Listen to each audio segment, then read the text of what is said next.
Hello and welcome to this latest episode in the Try This planning groups.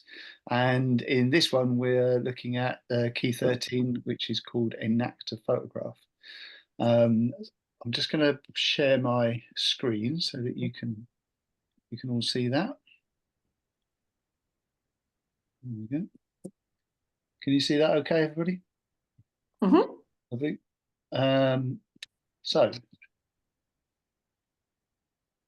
So we're gonna start with any reflections, any stories or anything that people have tried out in their classrooms or settings. Ulysses, I think you've got something to share, haven't you?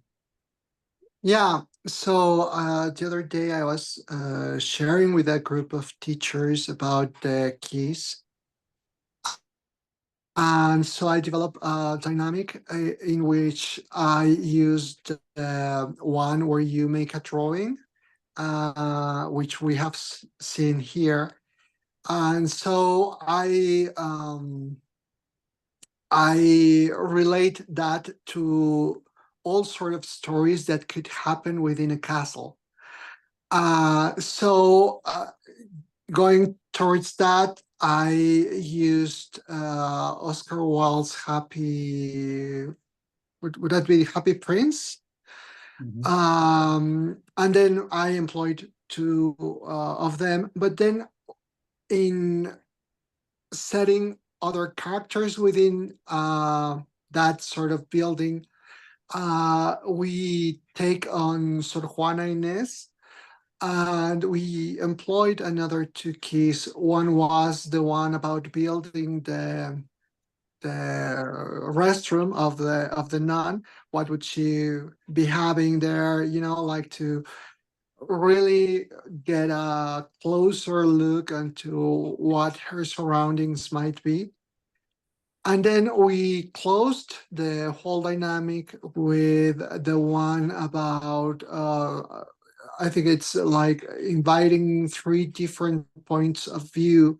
The one about, like the other nuns, which are with her, then the archbishop, and then further in time, an investigator who discovered that she might not have voluntarily given up her belongings, but rather being threatened to do that. And they really grasp on how how useful the keys are for uh, immersing into stories and reflecting upon the characters and having another dimension of human reality and responsibilities. Uh, they were very, very interested. So thank you. And were these who was the group that you were working with? Sorry, I think you might have said, but I missed it. Yeah, they are teachers, Oh, and they were looking to incorporate some other tools within their repertoire. great. Wow. Okay, that's good to hear. Um, any other little stories? John, have you been working this week? I have a confession, which Right. is what I'm trying to do is to find bits from Try This to place them within a longer piece of work. Hmm. I've got two pieces of work that I'm writing about at the moment, and I'm looking for the moments within the first one, which is a simulation, and the second one, which is a live through stop start drama, and I'm looking to see where I can use the steps to focus particular moments. Now, I haven't done that yet, No. but please ask me again. We will. We'll come back another time and see how you're getting on. Fantastic. Okay, so let's carry on with looking at this key then. So this is key 13, enact a photograph. Now, when we were thinking of naming the keys, we wanted to make it as simple as possible. We didn't want to kind of, confuse people with complicated language. So Enact a photograph literally does what it says, which is that you're asking the participants to create a photograph with their bodies enactively. That's the verb that's used for that, to enact. In the same way as you might go and watch people on a weekend enacting a battle. It's people using themselves in a dramatic form to enact something. So there's no actual creation of a photograph in this. It's just the representation of people in a photograph done inactively. It has similarities with an actor film clip and an actor portrait, which are pretty obvious, really. It actually can be used in lots of different ways. I find it's one of the most kind of flexible of these strategies, and I use it kind of pretty much all the time. So in this example that we're going to look at tonight is quite an elaborate context, and the way that we're going to piece it together is done in an elaborate way. But it can also be used in active photograph, can be used in a very simple way, where you could just say, let's have a look at a photograph of this event, and then everybody stands up and then we're just looking at a photograph. So it can be very quick and straightforward, or as we will look at this one, it can be layered and more sophisticated and nuanced. So if if I say Titanic, what sorts of things come to mind? What things do people think about if they think about the word Titanic? The ship. Iceberg. So there's the iceberg. So yes. So what happened with the iceberg? The boat hit the iceberg and it ripped a hole in the Yeah. side of the ship. Right. So the ship hit the iceberg and then it ripped a hole, didn't it? A rather large hole below the waterline across the bottom of the ship, and had caused it irreparable damage. Yeah. Anything else? The band playing as the ship goes down. Yeah. Not band, the quartet, or yes. There's the famous kind of ensemble, isn't there, of musicians who continue to play. So I don't know if you know this. When I read this, I was really shocked, but they died. Those four musicians, they didn't manage to escape the disaster, and their family didn't get paid because the musicians didn't complete the voyage. They had a contract to play there and back, and because they didn't complete the voyage, their families didn't get paid. And there was such an outcry when this was reported in the newspapers that the shipping company eventually gave way and did pay their families. But initially, they were trying not to pay them, which It is sounds like it should become another saying. Like there's a saying in the English language about rearranging the deck chairs on the Titanic as being a kind of a jobs-worthy thing to do, because I think something about not paying the bandsman on the Titanic should be a saying as well, because it's just such a metaphor for bureaucracy, isn't it? right. Yeah. What comes to mind for me lots of things. I go Belfast because I know it was built in Belfast, but I also go pairs of shoes on the bottom of the ocean, because I remember when they discovered the wreck, which was a big thing in my life. I remember that, and I remember the pairs of shoes. So the bodies had all gone, but there were still these, because the leather was preserved and hadn't been eaten by fish or whatever, they were still lying in pairs, and I thought that was incredibly poignant. Yeah. I also go ahead. What it comes to mind to me is about this tendency of humans to go bigger, so that idea. It's gonna be the bigger, the fastest, boat ever known. Yeah, and like to build on that, I always think of the Titanic as like the clear class distinctions where you have the extravagance above deck and like everything is high end quality, perfect, and but you don't have to go far below deck to find people not being taken care of and not being considered, and Right. definite not equality on that ship. No, in fact, it's a kind of floating model, isn't it, of that society, the class system. You've got first class, literally first class, which are full of enormously wealthy people, many of whom actually were American. There were lots and lots of Americans on board, particularly in first class. Then you've got second class, which are kind of more sort of people with money, but not enormous amounts of money, professional classes. And then below that, you've got third class, and large numbers of those people were emigrating.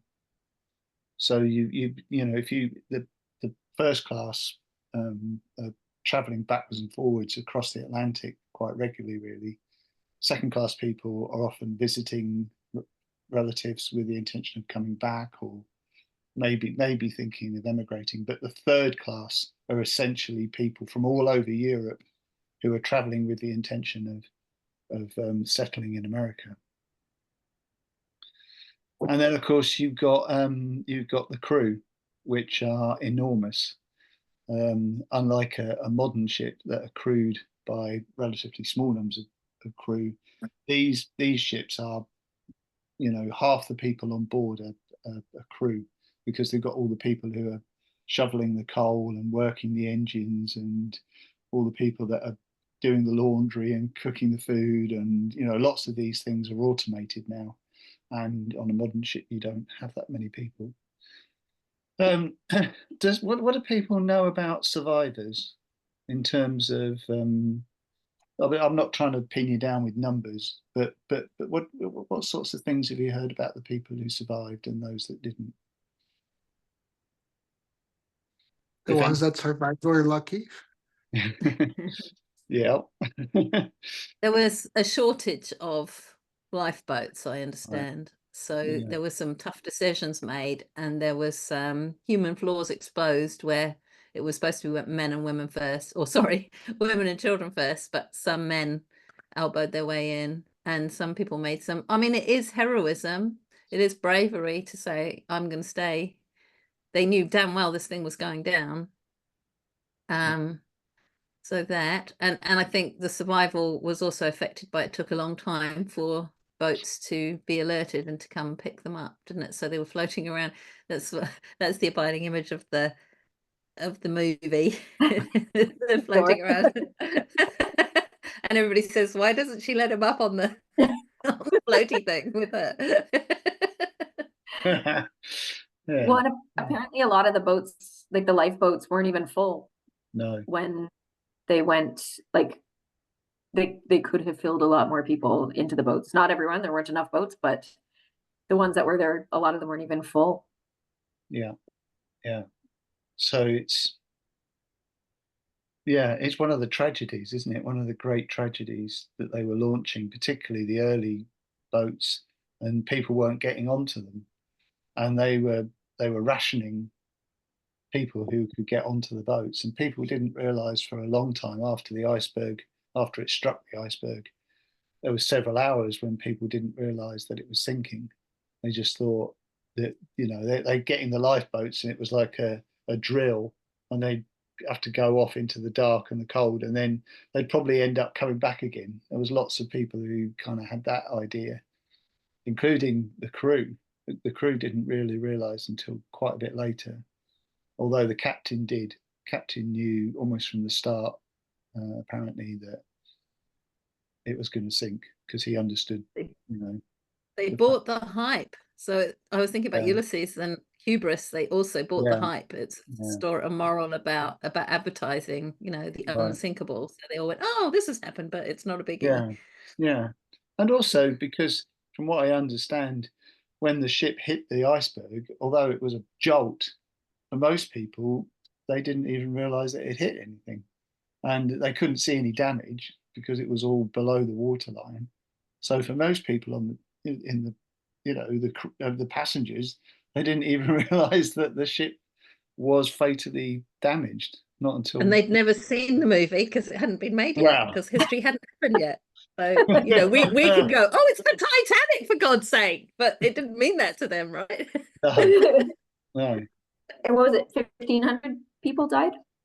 I think Yeah. you were asking about Yeah. numbers before. Yeah, something like that, wasn't it? Wow. So we're talking 1912.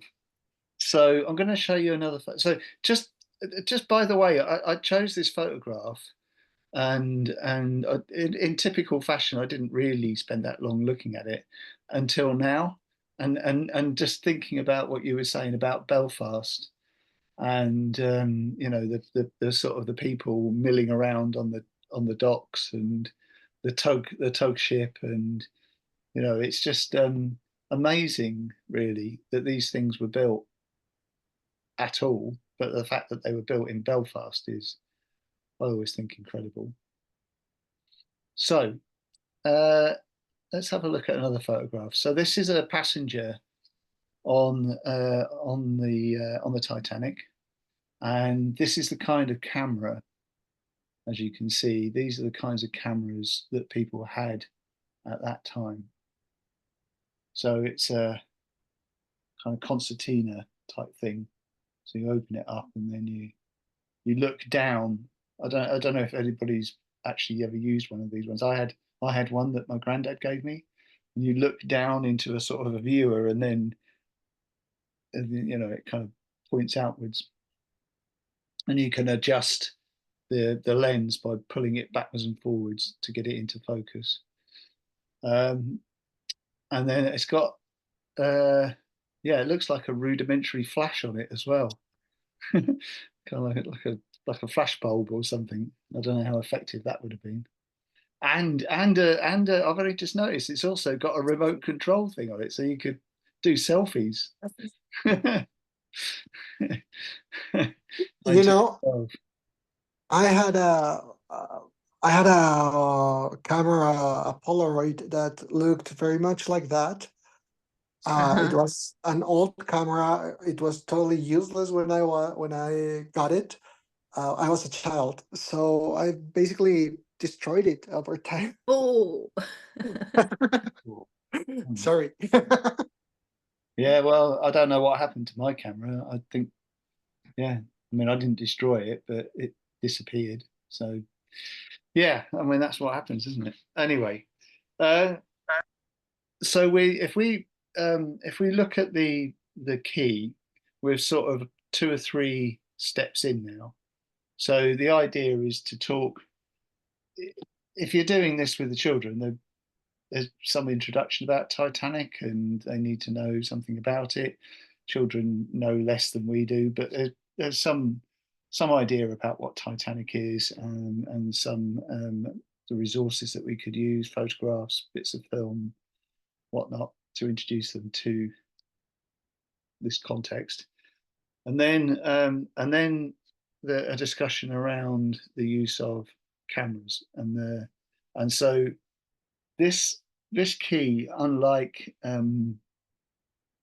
freeze frame or still image, explicitly talks about it being a photograph. So when in a moment we're going to talk about some of the photographs that might have been taken on the voyage.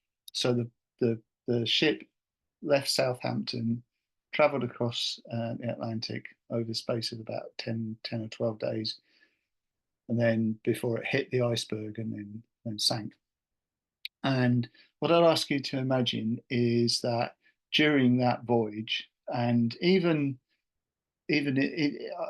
on, you know, on the, as people are standing on the docks waiting to go up onto the, you know, what they call gangways to get onto the, you know, there could be photographs of that. And just imagine that these photographs are being taken during the voyage, and they could be taken right up to right up towards the end. There are some images of people. I mean, they're more illustrative really than actual photographs. But anyway, but we can still sort of imagine that there are photographs being taken right up until the end. So, could I ask you just to individually, just to find, just have you got a piece of paper and something to write with? Just grab something.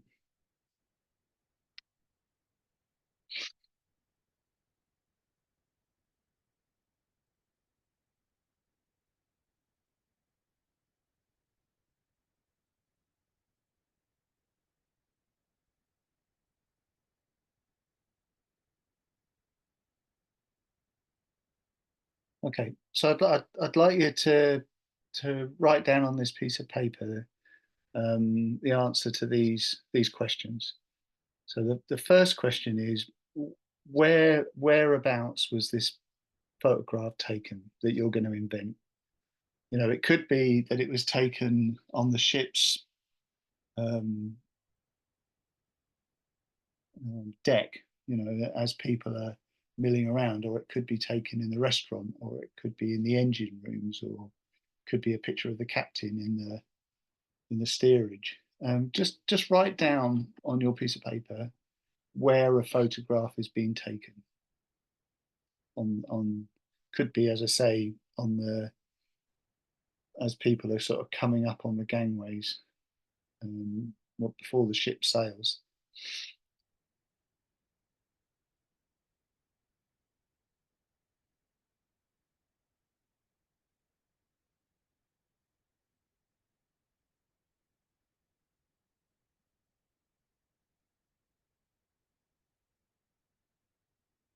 Okay. The next thing is when.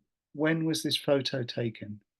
So it will say something like, this photo was taken on the first day of the voyage, or just before the ship set sail, or an hour before it sank, or halfway across the sea.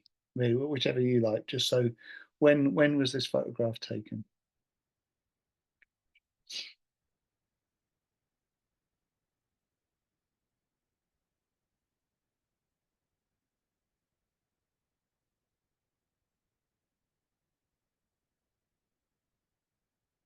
Okay.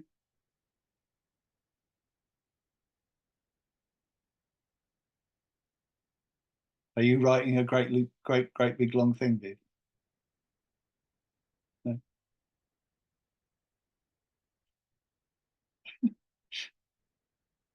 Okay. The next question is when. Sorry, when was it taken? Have I asked you when was it taken? I have, haven't I? So where it was taken. All right. The next question is who is it? Who's in the photograph? Now, because there's 5 of us and we're in different places, I'm going to ask, is this like a picture of one person? So it's a photograph of one person taken in this place at this point in time.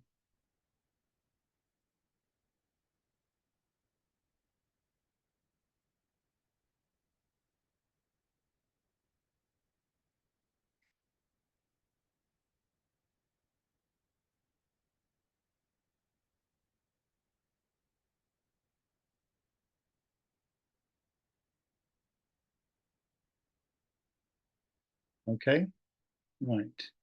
So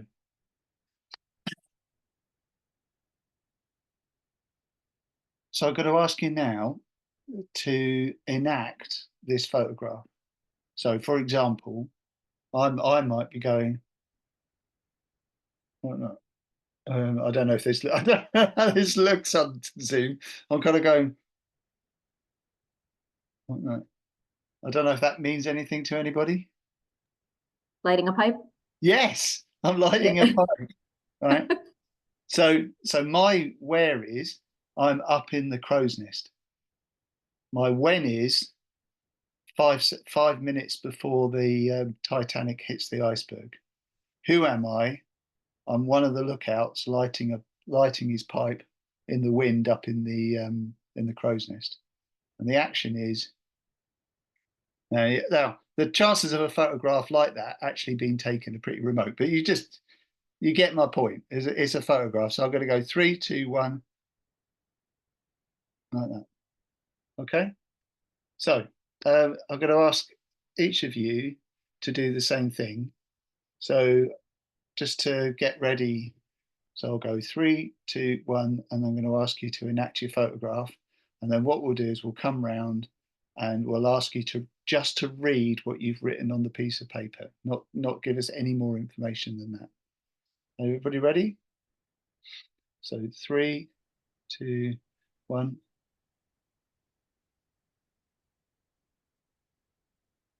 Okay, and relax. And come back. Okay.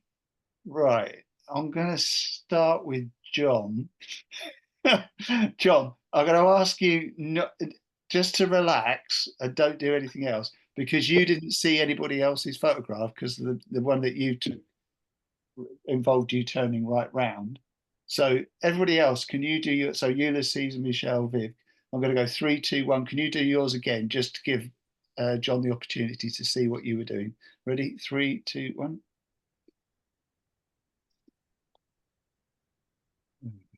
Okay, you got that, John? Okay, fine. So that's all. John, could you just give us your photograph again? Don't tell us anything at the moment, but just give us that. So it's the back of his head. Can anybody work out? He looks a bit slumped over. So he's slumped. Is he looking down at the ground, do you think? Is it something like that? Or Can't help wondering why the photographer took it from behind. well, yeah, quite. So it may be, maybe I'm just wondering if it's one of those moments, that just the photographer just kind of behind them. But Mm. I'm wondering whether he is holding his head with his hands. yeah, I'm thinking the same. A little bit of a despairing captain moment, maybe. It could be, couldn't it? It could. I thought he might be writing at a desk. Oh, he could be. Oh, yes, of course. Well, maybe he's one of those radio operators, that are kind of sitting there and. Okay, John, can you turn around? Okay, don't just read what you wrote on that piece of paper. Where taken, leaning over the rail, looking at the sea. Ah. Mhm. When taken, just out from, was it Le Havre that they went to in France? So I think it's on day 2. Yeah. It's a child alone. Right.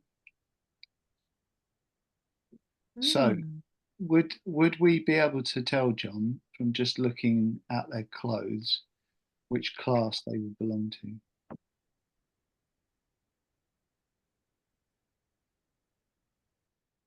Was that a question for me? Yeah. So if because we can't see the photograph, okay. Yeah. So but we would be able to tell from their clothes which class they were. A specific picture that I have in my head. Yeah.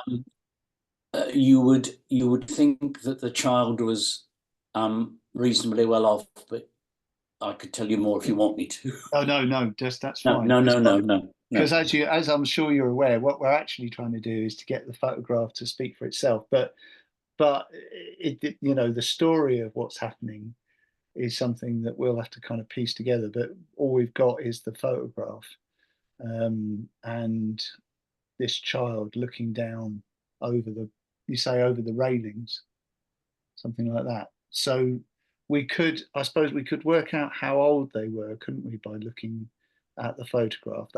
That information would be in the photograph. So how old is this child? You want me to tell you? Yeah, roughly. Yeah.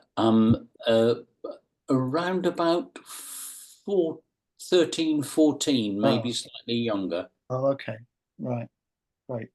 Now, what I'm doing is because John is giving us the action, but we can't from his, because John is John and he's sitting in his chair, in his house. We can't see information that would be in the photograph. So things like, can we, from the clothes, can we tell what class they are, what age are they? We that is things that would be available to us if we were looking at the photograph. Does that make sense? So that my question, Yeah. whenever I Yeah. do Can this, yeah, go Can on. I jump in there, Tim? Because Yeah. watching you do this, something's just really clarified for me in my mind. Because I think in the key it says ask questions to draw out the photograph, but don't give any more information than a photograph would give. And that's exactly what you're doing here as a teacher, aren't you? You're thinking, what would we see in this photograph that we can't see in the representation in front of us? And you're channeling your questions to that. So you're not saying, and what happened to him the day before, because that's not what a photo is going to give us. So for a teacher to search for questions, because I remember when we were doing the New Zealand one earlier on, I said, what questions would you ask now, Tim? And you found a whole lot of amazing questions. And I've realized now what you were doing. You were thinking, okay, what can we see in this photo? And sort of it's okay for the photo to speak by the person representing the photo, telling us things that a photo would say. So have I got that? As a teacher, you're scanning, thinking, what information Yeah. would be available visually, and then asking Yeah. them to tell us that. Yeah. Exactly. So another question might be, is there anything else in the photograph other than the railing? Is there anything else, John, in the photograph other than the railing? There's the sea in the distance. Yeah. And inside the photograph, you might see those hunched shoulders. Mm-hmm. Yeah. Yeah. Yeah. So what do people? So imagine that we're picking through an old box of photographs that have been found in a house clearance. So we're a team of people who are clearing a house, and the person who lived in the house is sadly died, and we're just clearing out the house, and we find up in the loft a box, and in the box are these photographs that we're looking at right now. So we can't speak obviously to the person in the photograph because they're not here. so but we can try and make some sense out of what we're seeing. So from the information that John's given us, both in terms of the action plus the information he's given us about what we could actually see in the photograph, what do people make of that image? Yeah, I would say that since it is perhaps a person with medium class, that perhaps this boy is just watching what he's abandoning in a perhaps change of life. He's going away to another continent, and he's just saying goodbye to what he knows. Yeah. And what gives you that? Why would you go that way rather than another way?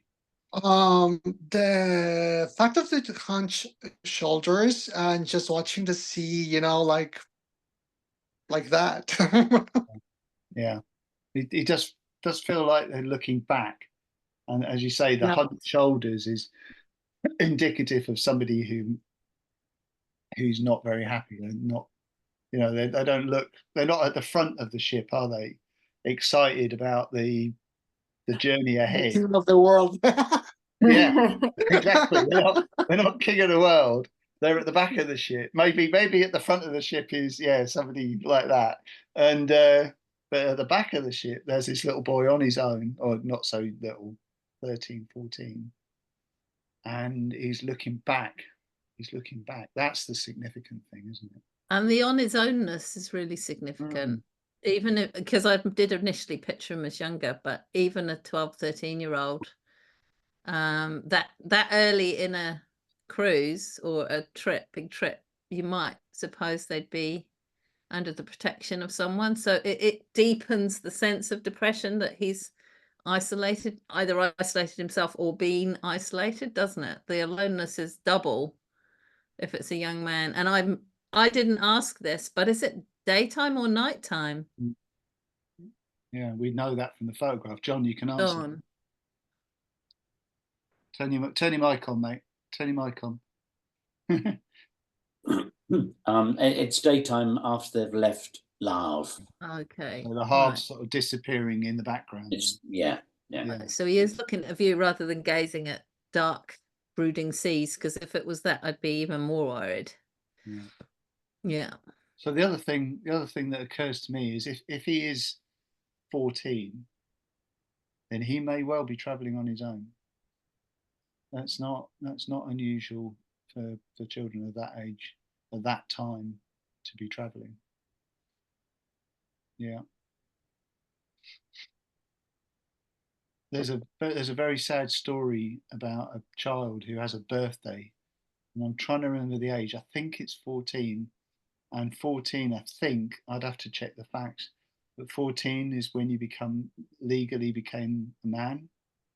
So when he set off, he was a child, but by the time the iceberg hit the ship, he was a man, and he wasn't allowed on the lifeboat, which is grim, isn't it? Really grim. Anyway, not just to leave that for one horrible moment. So thank you, John, because that's perfectly illustrative of how this key works. Because you can, it's in there's the action, and all you need to do is to create the action, and then give us the information that we wouldn't otherwise have if we were looking at a photograph. But you're not interpreting it for us. You're not telling us what's going on in this photograph in terms of the psychology of the person in the photograph. It's just the action that you'll give us, and it's up to the rest of us to make meaning out of it. And it's working very well with individuals. The key suggests that we do it in groups, and Tim said, "Oh, because we're individuals." But I can imagine doing it as individuals in a class would also be effective. We tried it in groups in the New Zealand session, and that brought its own interesting complications. But the working in groups did have the one big advantage, which was there was a good 15-minute chat about what might be in the photo, which is all part of the inquiry, of course. So there's pros and cons here, but yeah, there's something lovely about the individual, and it feels quite safe and unexposing to just share your idea that you're really clear on as well. So it's pros and cons there too, Tim. Yeah, definitely. Can I just mention one thing for me and my experience inside it, please? Sure. Those photographs are quite evocative when they're chosen in the way that you've chosen them. So that one took me immediately to a place and a person, and the person is my aunt on her way to Canada. Right. Not there. Yeah, she hated it. Dear. She wrote home saying, "Take me home, take me home, take me home." Right. But she lived there. She was a Barnardo's child in the early 1900s, Right. whose mother couldn't look after her in England, and so, like lots of children, was put not on the Titanic. You took me to the Aquitania, or one of Yes. those other boats. So, in the one person, how quickly. Yeah. It can take you into something that's happened in Right. that person's life. I should say, Michelle, she had a really good time. She brought her family up there. She came back, and said how wonderful it was. But at the time, my grandma received letters saying, "Take me home, take me home." Right. Shoulder. And it's so like you say, how quickly we personalize things. We think of things in our own experiences or our own families, and one of the things that I really like about this key, and in particular this context, is that the sort of the way it's about people. It's about the passengers and the people that were on the ship and their experiences of what that was like to be on that ship. That's what this is drawing out. It's saying, you know, we've found out about the history. We've learnt about how many people died, how many people survived, and the lifeboats and the, you know, the iceberg. But this is about people. These people, and you know, we can all of us kind of empathize with that girl, can't we? That, you know, her sat there watching her life disappear in the rear view mirror, if you like, and thinking, what you know, where am I going? What is this? What am I going to find when I get there? Tim, can you talk to us a little bit, because I think a really clever and crucial step in this key is the bit where we write down the where, the when, the who, and the what. Yeah. Can you talk about what that does, that just asking us to get in straight into the photo doesn't do? Because there's a lot going on there, isn't there? Sure. Well, I think it's to do with thinking about the context of the photograph. Again, this is why for me, it's a different kind of thing to freeze frame or still image, because you're actually thinking about it as a photograph and where it was taken, who took it. So it's a photograph is a story, a small little story, isn't it, or a bit of a story. And by thinking about it in that way and by writing it down and then just giving that information. So as we discussed this morning, if I mean, John, you're far too skilled to do this, but if in a classroom, if you say to the student, can you tell us what's going on in this photograph? They'll probably tell you the whole story. They'll start telling and as soon as they start telling you the whole story, they've unpacked it, and then there's no more work to do. Whereas if they write it down first, and all you say is, "Can you just read what's written on the paper?" then you're only getting the information. You're not getting the interpretation. So it maintains that sense of intrigue about it. It's also, I felt this very strongly myself as a participant. When you asked me about photos, I had about 12 in my head. Yeah. And then when she said, write down where it's happening, one of them, I had to write the one. So it also helps you narrow and be very, very clear about who you are presenting before you get up. And for years, I used to do drama where I thought we had to embody it to make meaning. I thought that was where the meaning making happened. But that one step of, funnily enough, I turned it into an Instagram post the other day, because just that one step of writing something down, it might be the where, when, when, it might be in different keys. We do write down a piece of equipment that they're holding or something, just to kind of anchor it. And then the reading it back also gives the student a script to follow and takes us, this happened in this morning's session as well. It takes us into that slightly elevated presentational style. This is a photograph taken and out of chatty and explanation. So there's a lot in there for me. Right. There's security, there's pedagogy, there's productive constraint, there's intrigue for the viewer so that we can keep inferring. And there's a slightly elevated language. So, and you're also kind of endowing the student with the right to present their own work in a really good way. And if you've got a group, you just get one person to say it and then step into the photograph. That's what we did this morning. And that also kind of slightly elevates it. Yeah.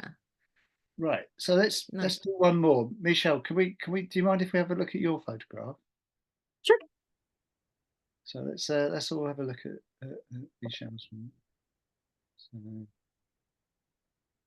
okay. Could you just drop your hand slightly, just so that it comes into the frame? Yeah, just so we can see it in the frame. No, it's because it's now that changes everything, because I thought your hand was up like that, but you've turned it like that. I'm glad that I asked that. And can you get that look in your eyes that you just had it just there? Perfect.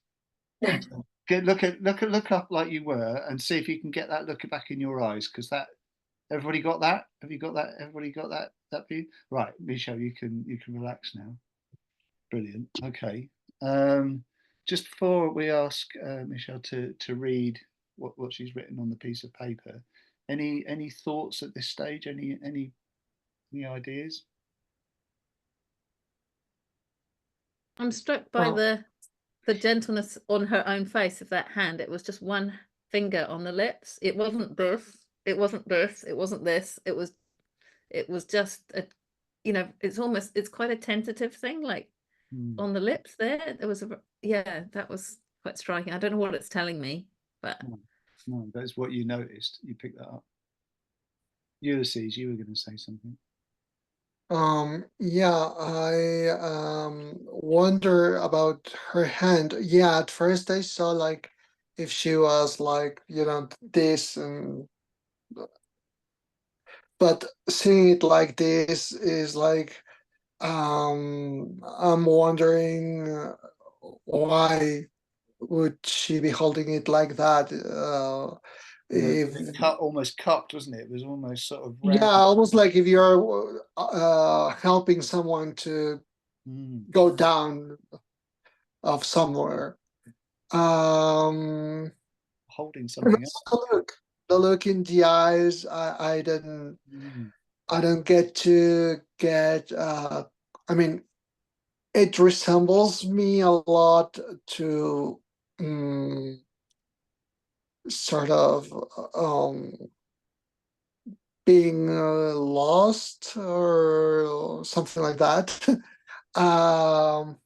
Yeah. Yeah. Okay. John, have you got any comments? Any further? You felt to me, Michelle, that almost in a kind of pleading way with this hand, and the look in your eyes. So for me, there was a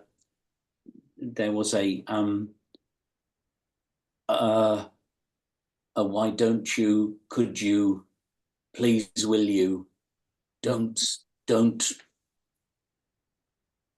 whatever. Yeah. And I was intrigued by that look in the eyes. I thought it was a real kind of sadness there. And this, I don't know what this is. This is kind of like, it's sort of, that kind of feels like a shush, or a thing to stop. Oh, I've said something I shouldn't have said, or something like this. But then you were sort of looking up. So it was like something passed your hands that you were looking up to. So yeah, I'm wondering if it was a pleading or a. Is it I'm now? wondering. Sorry, go on. I'm sorry, you took me somewhere, because if you're wondering, do you want to keep going? It doesn't matter. I was just going to add another. No. All I was going to do was refer to the fact that, can you see how much work we're doing? Mm. And this is what you want in the classroom. Mm. So by giving us something like that, which is pretty enigmatic actually, but is full of sign. There's lots of signs of something, but we've got a very incomplete understanding of it. But we'll find out more in a minute, which will help us to make sense of it. But we're doing all the work.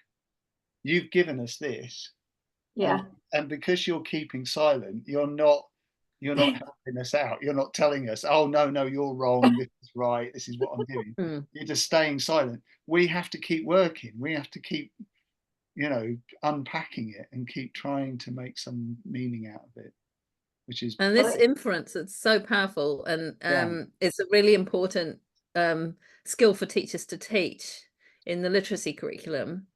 But teaching inference can be a very clunky exercise. So this is great. It does require the child not to bounce up and go, no, she's nearly right, or no, I didn't mean that. And sometimes the teacher will need to say, especially with smaller kids, now at this stage, all of these things are possible. It might be that, rather than yes or no, or some of those habits are quite hard to break, the inductive language stuff. I often say, don't make it easy for us. All you do, you've done your bit. Don't make it easy. Yeah. Just sit there and you'll get your, in a moment you can tell us some more. But let us. And you'll often. Sorry, Tim. No, that's all. You'll often insist on the eyes, and you'll say, get the Mm. get the face right, get the eyes Yeah. right. It's about the only time I see you insist on sort of focused. No, Yeah. you do insist on focus, but because it's a photo and we want to read it. Yeah. You're not saying, come on, you're not acting in a focused way, don't slip out of role. You're not saying that. You're saying, can we really see the way the eyes are in that photo? Well, And there was something that kind of Michelle did immediately, and the first time that you did Mm. it, before I started badgering you, there was something that you did straight away, which was in the eyes. And then because I was sort of like, oh, can you get the eyes? Can you get the eyes? Because I just wanted everybody else to see it. But as soon as I start doing that, it becomes a lot harder, doesn't it? Because you're sort of like, well, I can't remember what I was quite doing with my eyes, and I'm not sure if I can reconstruct it. But it's still good practice to have a go. Anyway, let's. Would you mind reading out what you've got on your piece of paper? Yes. Okay. I don't know what it's called. I said the deck. It's not a deck. It's like the pavement below a ship. Like if you're not on a ship, Oh what's yeah. it called? Like the family waving goodbye. Like, Okay. where Yeah. It's the the key. key. The key. The key. The key. Thank you. So it's on the key Ah. in Halifax. I think Halifax, where the survivors came, and so it's like it's a one family member, a grandma, waiting for. I gave too much away. Yeah. So Yeah. we're on the key in the afternoon. Just read what you've actually written on the piece of paper. Just read it. Don't give us any information. Yeah, I wrote hold on, sorry. There's a lot scribbled out right now. Yeah, okay, don't worry. I wrote deck, but it's the key. I wrote a character name in there, so I won't say that. The key in the afternoon. Yes. Looking up at a ship. Yes. So and who it is? You'd say it was an elderly lady or a woman, an older woman. Specifically, a grandma. A grandma, right? So the grandma bit, it would be a bit too much information. So if you imagine we're looking at the photograph, we've just pulled it out of the box. It's just, where we could surmise or infer that it's a grandma, but it would, if we actually just described what we could see, we'd say it's an elderly woman or a lady dressed in. Now, how is she dressed? Is she dressed in fine clothes? She got. Has she got? I just pictured a big, not a fur actually. I wouldn't say fur, but like just like a big coat. Big coat. Yeah. So an elderly lady dressed in a big coat stands on the quay at Halifax with looking up at the ship. Yeah. Is that yeah? So that's what we can see. If you imagine when you're doing it with the children or the participants, that's the language that you want to find for them.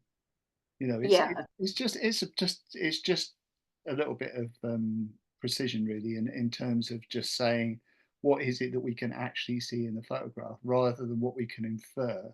Now the inference is that she might be a grandma. Mm-hmm. Now we're looking now your photograph with the hand up like this and her kind of going like this and with that look in her eyes. Now that suddenly becomes really poignant and is full of kind of meaning, isn't it? And possibility. So without telling us, there's something I want to do at the end, which will give you the opportunity to tell us. So don't worry about that just for now. But so now that we know the information and now we've got the action, what do people looking at the photograph, what do they make of it? And that look in the eyes, that I think that's the key, isn't it? That's if you excuse the pun, it's something about that look in the eyes. And it's the cupped hand. It's that your grandchild isn't back yet, but there's a protector. You just want to take them into your heart, to me, I know you're saying that the look in the eyes is key to you, but to me, it's that. Yeah, yeah, It wasn't this. It wasn't this. There's I'm a grandma, and there's a protectiveness you feel for those little mokopuna, what we call in New Zealand mokopuna, that is like no other feeling in the world. And you will protect them from anything. So for this to have happened to them, it's like, So you yeah. think then this is a grandmother, and they've spotted their granddaughter or grandson on the boat, and this is the moment when they're just caught in that moment. Is that? Yeah, I went with the grandmother because she mentioned it, obviously. Yeah, but sure. yeah, Yeah, but that, yeah. I mean, that's, yeah. Yeah. How about Ulysses or John? What do you make of that? I would imagine at first like that idea of helping people down, as I said, and the look in the eyes and the sign in the hand would be like, uh, I haven't found the person I came looking for, and perhaps in between something, I'm seeing someone that resembles. Could that be? Could that be? Yes, could that be?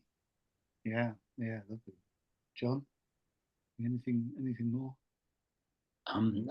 Yeah, until you mentioned the key, I was inventing a play on the boat, which is about there was a sacrificial moment for me, really strongly, from your eyes and your hand. So I had invented a beyond the picture. Right. So now, to hear from the woman in the photograph, we need to use another convention. So could I ask you to imagine that attached to the photograph is an old faded brown newspaper story, just a column cut from a newspaper that includes an interview with the lady in the photograph, and somebody has attached that with a paper clip to the photograph itself, so we can hear from the lady. So can I ask you, Michelle, this is asking you just for a moment to speak as the lady in the photograph, describing what you're doing in the photograph. Sure. Describing what I'm doing? Yeah. Well, what's happening? So imagine that a journalist has come up to you and they've taken a photograph, and then they've come up to you after the photograph and said, "Can I ask you, what's happening? What's happening to you? Who are you?" Yeah. Yeah. So this is the moment that the ship of survivors pulled into the dock in Halifax. Right. And I saw my grandson, but not my son and my daughter-in-law. Yeah, fantastic. So it's both, yeah, it's poignant, isn't it? It's really poignant because it's, yeah, that's the, yeah, brilliant. Yeah, great. Yeah, it's good this, isn't it? Isn't it good? It just how it works.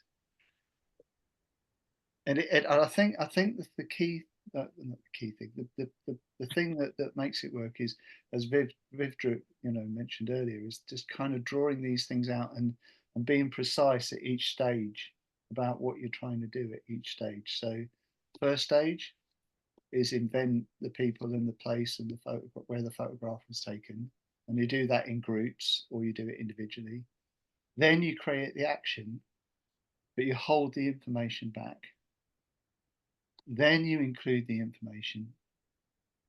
And then if you want to hear from the people in the photographs, you need some other mechanism to do that, because you can't actually talk to the people in the photograph. As soon as you do that, you're kind of, it's not that you can't, of course you can do anything, because Michelle sat there right there, she could just tell us all about it, but somehow the convention of the photograph is lost if you do that. There's something lost in that. Whereas if you can think of another way of hearing from the people in the photograph, so that's why I invented the newspaper article, then you can hear the story behind the photo. So that is Enact a Photograph, key 13. It's a good one. It's a good one, isn't it? Like I say, it's one that I use all the time. It's one of my go-to ones, really. Yeah. I'm just reiterating what you were saying there, Tim, but to put it another way, what gives it its strength is the ness, the photograph-ness of it. So when I'm thinking about trying to, do this like you do it, and what I'm going to be doing in my head is thinking, what is this photograph got? It's got someone took it. It's got a place where it was. It's got when it was. Those things are in the key, but there's also who took it. Where is it now? Yeah. If this is history, where is it now? If we're going to talk to the person in it, how might be, and that's not a set thing, so that's not in the key because it's going to depend completely on the context. But the more you can hold the ness, the essential, you know what I mean by ness, the photograph ness of it, and obey the rules and limitations of that, the more you're going to really get something that feels authentic. I think that's what we're about here. Yeah. So And it was taken with a kind of camera, and it was right. And it's not slapdash. It's not kind of just, oh, let's all stand up and pretend we're in a photograph, or it's actually thinking through the implications of what a photograph is and what you can learn from looking at a photograph. So you're using it as a piece of art, really, or an art form. Right, so I'm just going to return to the slides just for a moment. Can you see the slides? Yeah. So I thought you might like to look at some actual photographs of people on and around the Titanic. Rather lovely. So you've got different people going about their lives in different ways. I think it's quite easy to see the class system at work there.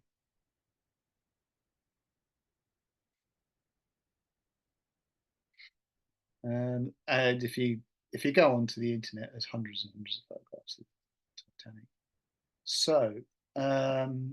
So we did touch on the planning, and as you saw, it involved the 6 elements: character, location, events, time, tension, focus. The focus being that it's a photograph. I think that's the focus, or the context being it's Titanic. So in John's one, we had the child at the railing looking back a day out from the Havre, or just leaving the Havre, tension that they're unhappy about leaving. So you can see how that there is incorporated just in that action that John created there with the words. Okay, and so I'm just skipping through those because we are now we have overrun. So the next key is enact a portrait, which is different again because it's a created piece of art, whereas a photograph can be, but it's often a moment caught in time, although photographs are used for portrait.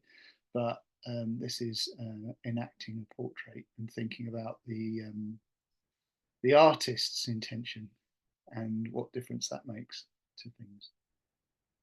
And that's on the 1st of December. So there we are. I'm going to stop recording now. Thank you so much, Tim, as always. And thank you, participants. It was amazing.